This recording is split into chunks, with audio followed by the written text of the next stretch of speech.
Subscribe to our channel, press the bell icon and never miss an update from Latestly. In conclusion, I reiterate India's strong support to the just Palestinian cause and its unwavering commitment to the two-state solution. I thank you, Mr. President.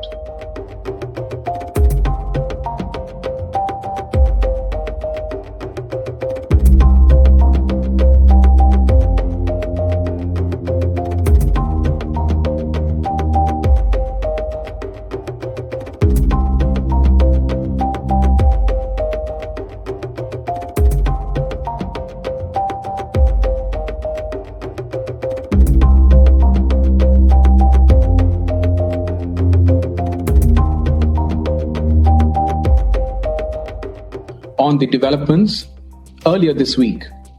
In both these meetings, we had expressed our deep concern over the violence in Jerusalem, especially on Haram al-Sharif, Temple Mount during the holy month of Ramadan, and about the possible eviction process in Sheikh Jarrah and Silwan neighborhood in East Jerusalem, an area which is part of an arrangement facilitated by the UN.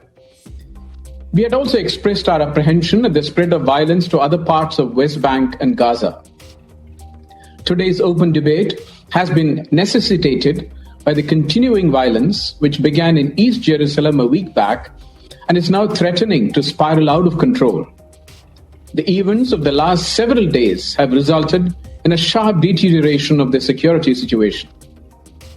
The indiscriminate rocket firings from Gaza targeting the civilian population in Israel, which we condemn, and the retaliatory strikes into Gaza have caused immense suffering and resulted in deaths, including women and children. India has also lost one of her nationals living in Israel in this rocket fire, a caregiver in Ashkelon. We deeply mourn her demise, along with all other civilians who have lost their lives in the current cycle of violence.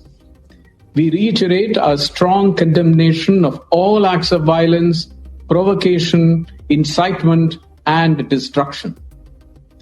Immediate de-escalation is the need of the hour, so as to arrest any further slide towards the brink.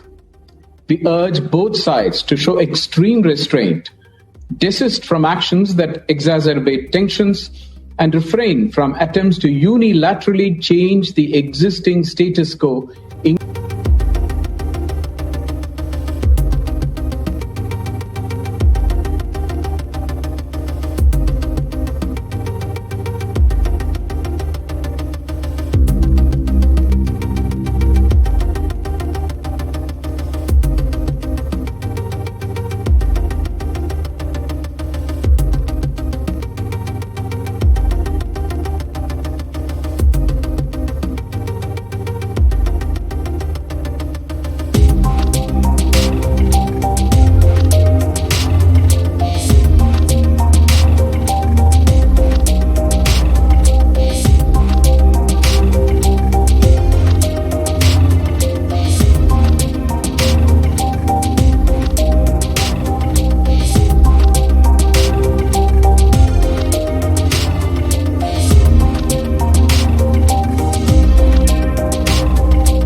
And in those calls, he stressed the need for Hamas to cease firing rockets into Israel and affirmed again, Israel's right to defend itself against terrorist attacks. As I would note from the reports, there have been more than 3,000 rockets that have been shot from Hamas into Israel over the last several days. He also expressed his concern that this current period of conflict has tragically claimed the lives of Israeli and Palestinian civilians, including children, and he raised concerns about the safety of journalists, including those who had to leave the building where the Associated Press was based, and reinforced the need to ensure their protection. So how we are looking at this from our standpoint is that our focus, our goal, every single action we take, every statement we make is with the objective of reducing the violence and bringing an end to the conflict on the ground. There are times in diplomacy where we'll need to keep those conversations quieter, where we won't read out every component of it. But that is our objective, and that is the prism through which every action and every comment is being made.